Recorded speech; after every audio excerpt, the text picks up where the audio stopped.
The Young and the Restless spoilers next week, June 16th to June 20th, 2025. As the week unfolded, tensions began to rise within the Newman family, and all eyes were on Victor as he continued to manipulate those around him. The corporate giant's influence spread like wildfire, and his pursuit of power was beginning to spill over into every aspect of their lives. This was no ordinary week in Genoa City, and Nikki knew it.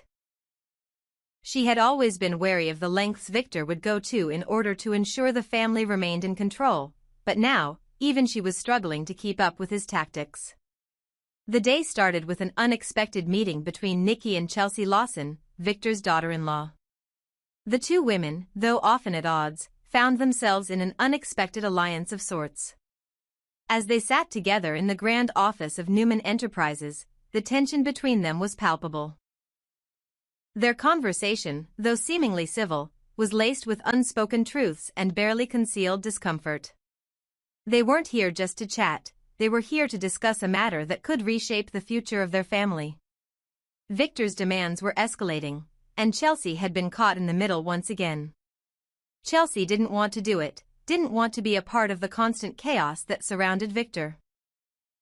But as always, she was backed into a corner, her conscience weighed down by the impossible choices she was forced to make. Chelsea's words echoed in the room as she spoke of her concerns. Victor had asked Adam to go after Billy Abbott, and she was appalled. She had witnessed firsthand the damage that Victor's manipulative tactics could do to people, and she couldn't bear the thought of Adam becoming a puppet to his father's whims. Nikki, always calculating and quick to see the bigger picture, raised an eyebrow. "Why are you defending him, Chelsea?" she asked, her voice sharp yet curious. There was something beneath Chelsea's words, something Nikki couldn't quite put her finger on. Chelsea hesitated, then said, "It's not about defending him. It's about trying to find a way to end this madness. Victor's plans are always destructive. He thinks he can control everything, but it's not that simple." She sighed deeply. "I don't want Adam to lose himself in all of this." Nikki regarded her carefully, her mind ticking through possibilities. "Perhaps you should give Victor something more valuable than a slap in the face to Billy Abbott," Nikki suggested, her tone thoughtful. "Something that might shift the balance. Something that could make him think twice about all this power play." "That's food for thought, don't you think?" Chelsea nodded, the weight of Nikki's words settling on her shoulders. Nikki had a point. Victor was relentless, but perhaps there was a way to bend the situation in their favor. But what did she have that could turn the tide? That was the question Chelsea didn't have an answer to just yet. Meanwhile, Adam was wrestling with his own set of problems. As much as he wanted to avoid getting dragged into the mess Victor had created, there was no escaping it. Adam sat behind his desk at Newman Media, his fingers hovering over his laptop. He was supposed to publish a scathing article targeting Billy Abbott, as Victor had ordered. The words seemed to stick in his throat, each keystroke a reminder of just how far he had come from the man he once was. His father's expectations loomed over him like a storm cloud, and Adam wasn't sure how much longer he could keep pretending that he didn't care. But then, the door to his office opened, and in walked Victor, looking every bit the mastermind he had always been. There was a subtle air of authority around him that made Adam's stomach churn. "It's time to move forward with the plan," Victor said, his voice carrying the weight of finality. "You need to publish that article. Billy Abbott won't know what hit him." Adam's eyes narrowed. "I'm not your attack dog, Victor," he snapped, his tone laced with frustration. He had tried, time and time again, to distance himself from his father's shadow. But every time he took a step forward, Victor pulled him right back in. Victor's gaze hardened. "You are what I need you to be, Adam," he said coolly. "Don't forget your place." There was no room for negotiation in Victor's world, only submission. Adam knew this, yet he still fought against it, albeit quietly. He was tired of being used as a pawn in his father's grand schemes, but he wasn't sure how to escape. Victor shifted the conversation. "By the way, Sharon is planning to attend the party with Nick," he mentioned, the topic seemingly casual. But Adam's heart sank at the mention of Sharon's name. Of course, Victor continued, she hasn't told Nick yet that she won't be going. But I'm sure you already know that. Adam's thoughts raced as he tried to piece things together. Could Sharon and Nick be heading for another rocky patch? Adam had always hoped that Sharon would find peace, that she and Nick would build something lasting. But if she wasn't going to attend the party, what did that mean for their relationship? Victor, however, had bigger plans. His attention turned back to business, and he began speaking of Aristotle Dumas, the mysterious man who had been lurking in the shadows. I'm going to need you to work with Dumas, Victor said, his voice low and determined. Together, we will bring down the Abbott family. The sooner we do that, the sooner we can solidify our control.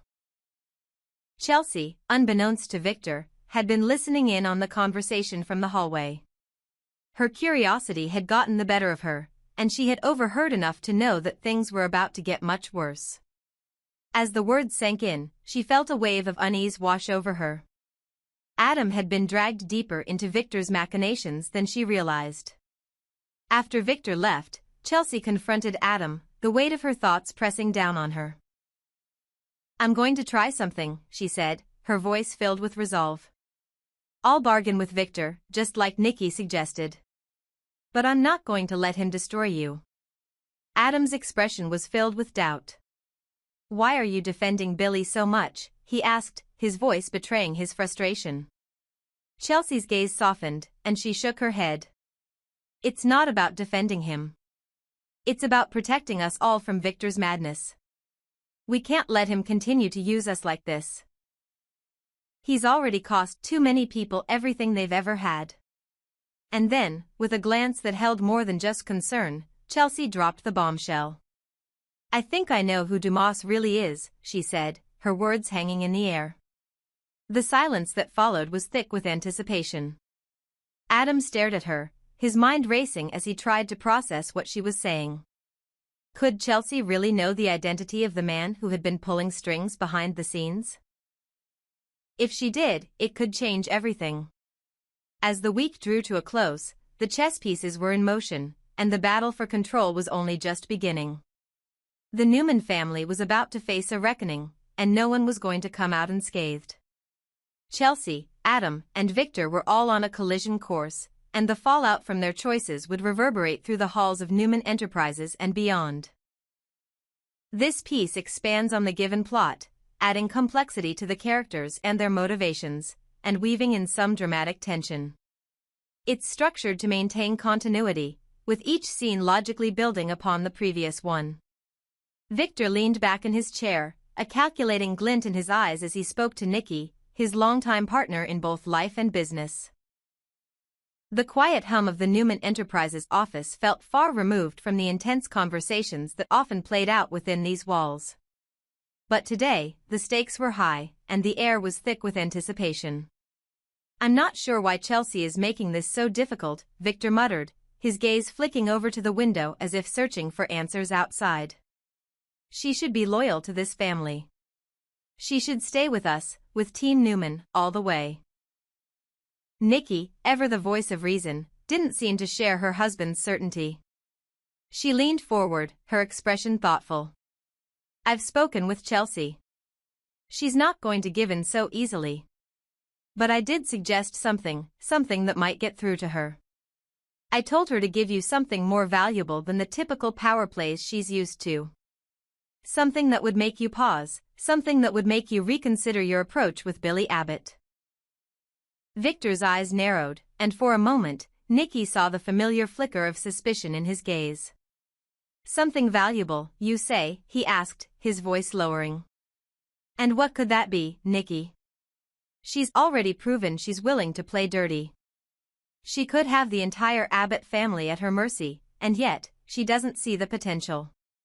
Nikki remained silent for a moment, her mind running through the complexities of the situation. She knew how far Victor would go for power. How far he would push his own family for control. But something told her that this time, the stakes were different. Meanwhile, across town, another conversation was brewing.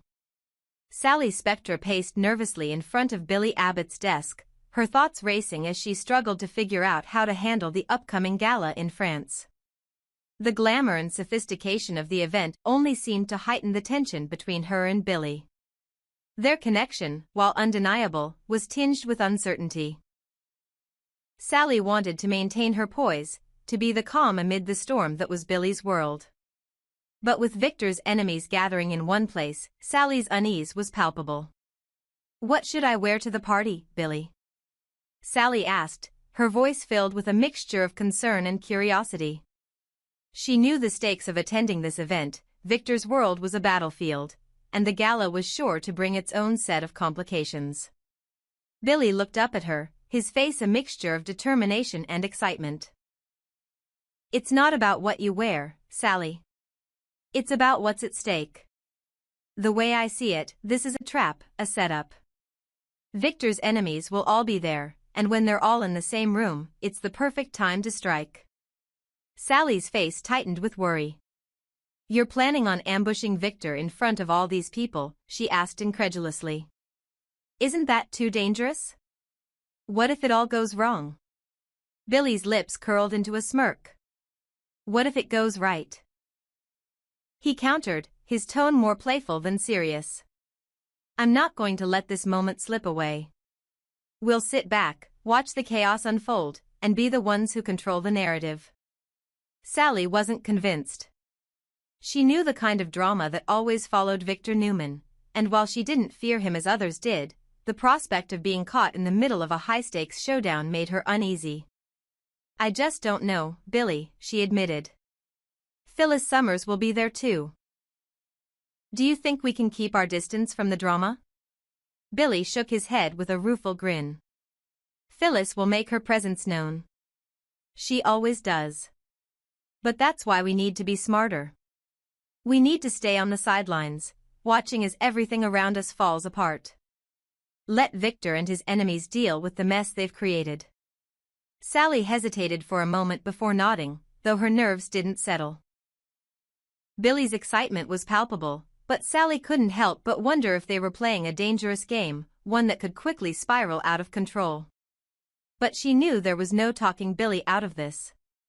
He was determined, and his will was ironclad. Elsewhere, Victor was preparing for his next big move. He had been expecting Chelsea, and when she finally entered his office, the tension between them was almost suffocating. Victor wasted no time in addressing the subject that had been hanging over their heads for days: Dumas. "You have something for me, Chelsea?" Victor asked, his voice low and dangerous. "I trust you've come to your senses. I'm sure you realize that Dumas is an asset I can't afford to lose." Chelsea stood tall, her eyes meeting his with a mixture of defiance and resolve. "I know who Dumas really is, Victor," she said, her voice steady but her words heavy with the weight of what she was about to reveal. "And I'm willing to give you the information you want. But only if you back off Billy Abbott. No more attacks on him, no more interference." Victor's lips twisted into a small smile. "And what makes you think I'll let Billy Abbott off the hook so easily?" he asked, his eyes dark with a simmering intensity. "You think you can barter with me, Chelsea? You're not in the position you think you are." Chelsea's expression hardened. "I'm not here to play games, Victor. This isn't about Billy or me. It's about the bigger picture. I'm offering you something you can't buy, information that will change everything. But I won't give it to you if it means hurting someone who doesn't deserve it." Victor studied her carefully, as if weighing the options in front of him. For a moment, he seemed almost amused by her boldness. But then the familiar glint of calculation returned to his eyes. "Fine," he said, his voice clipped. "I'll hold off on Billy, for now. But understand this, Chelsea, I don't trust you. I never have, and I never will. You're playing a dangerous game, and if you're not careful, it will be your undoing." Chelsea didn't flinch, though the tension in her body was unmistakable. "You'll get the information you need, Victor," she said, her voice unwavering. "But remember, I'm not doing this for you. I'm doing this for us." As Chelsea left the room, Victor sat back in his chair, a dark smile creeping onto his face. He hadn't expected to get everything he wanted so easily, but he knew one thing for sure: Chelsea had given him a powerful piece of the puzzle, and he wasn't about to let it slip through his fingers. With the gala in France looming on the horizon, tensions were about to boil over. Alliances would shift, betrayals would unfold, and the Newman family would find themselves on the brink of a new chapter, one that could change everything forever. This version expands on the original plot points and creates a more dramatic and intense atmosphere. The story focuses on character motivations, shifting alliances, and the high-stakes games being played, all leading up to the upcoming gala. As the days moved forward, the Newman family found themselves on the brink of major shifts, both personally and professionally. Clare, despite the glitz and glamour of the upcoming event in France, had a far more pressing matter on her mind. Her father, Cole Howard, was gravely ill and in a hospital in Chicago. The news had hit her like a ton of bricks, and she couldn't shake the heavy weight of worry that hung over her. Clare had always been close to her father, and this felt like the kind of crisis she couldn't ignore. Her focus was entirely on him, her thoughts consumed with the uncertainty of his condition. Kyle had been eagerly anticipating the extravagant gala in France, and their conversations leading up to the event had been filled with excitement about what might transpire, particularly around Victor and his many adversaries. But now, with the news about her father's health, Clare found herself torn between her commitment to the family business and her desire to be by her father's side. It was clear that the situation was becoming increasingly complicated. She had always promised herself that she would balance her personal and professional life, but now the scales were tipping. She had to be there for her father, and she knew that no matter what happened, she couldn't ignore the urgency of this family matter. In a quiet moment with Kyle, she hesitated, her voice filled with a quiet resolve. "Kyle, if it's important, go ahead and attend the party. You should go if it means something to you. I'll focus on my father." Her words carried a quiet sense of sacrifice, an understanding that their paths were diverging for a moment. She knew Kyle had just promised Jack that he would hold down the fort in Genoa City, especially with his parents away in France. But the pull to care for her father was stronger than any other obligation. Clare was ready to make that sacrifice if it meant being there for the person who had always been there for her. Kyle, on the other hand, was struggling with his own inner conflict. He had made a commitment to his family, both to Jack and to the business. But Clare's words, her obvious distress, had made him reconsider. He knew this wasn't just a simple trip. This was about her father, and family came first, didn't it? He had to decide quickly: did he remain in Genoa City, fulfilling his promises, or did he go to France and risk disappointing Clare? Meanwhile, Audra was busy weaving her own tangled web of secrets. To Nate Hastings, the man she had been seeing, it seemed like just another trip, another glamorous opportunity to be part of the elite group attending the party in France. But what Audra was hiding from him was far more complicated than she realized.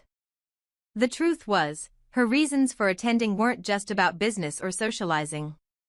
There were deeper motivations at play, and Audra wasn't ready to fully disclose her role in the situation to Nate, even though he was keenly observant. She had been talking to Kyle about the party for weeks, discussing how it could be a pivotal moment in the family's plans. But she hadn't mentioned the real reason why she was going. As much as she liked Nate and as invested as she was in their relationship, there was still so much she wasn't ready to share with him. After all, how could she explain to him that she had been part of a plan to manipulate the dynamics at the party, especially if Kyle was involved? The more Audra thought about it, the more she realized she had to keep the details of her involvement quiet, at least until she figured out exactly how things would play out. "Victor's got everyone talking," she explained to Nate as they discussed her attire for the trip. "It's just all the rumors swirling around him. It's best if I just go with the flow." Nate raised an eyebrow, his expression skeptical. He was no fool, and Audra's attempt to downplay the situation didn't sit well with him. Still, he didn't press the matter further. He had learned to pick his battles with Audra, and this wasn't one he felt he could win just yet. But deep down, he couldn't shake the feeling that something wasn't right. Audra's lie was simple, but effective. She had painted the trip as just another business-related event, something she had to do for Victor, but she hadn't told him that her involvement in the grand scheme was far deeper than he realized. She never once mentioned how she had manipulated Kyle into going, knowing that if things went according to plan, the evening would reveal much more than they could control. What Audra didn't understand was that Nate wasn't as naive as she believed. He had his own instincts about her, and while he may not know exactly what she was hiding, he sensed there was more beneath the surface. The event in France might have seemed like just another high society gala, but for those deeply embedded in Victor's world, it was a battleground, one where the consequences of their actions could change everything. As the days before the party grew shorter, the tension surrounding the upcoming gathering began to reach a boiling point. Kyle, torn between his loyalty to Jack and his desire to support Clare, found himself in a position that could shake his family's future. Clare's personal crisis was only the beginning of the complex decisions they would all have to make. Meanwhile, Audra, still keeping her secrets close to the chest, couldn't help but feel the weight of what she was involved in.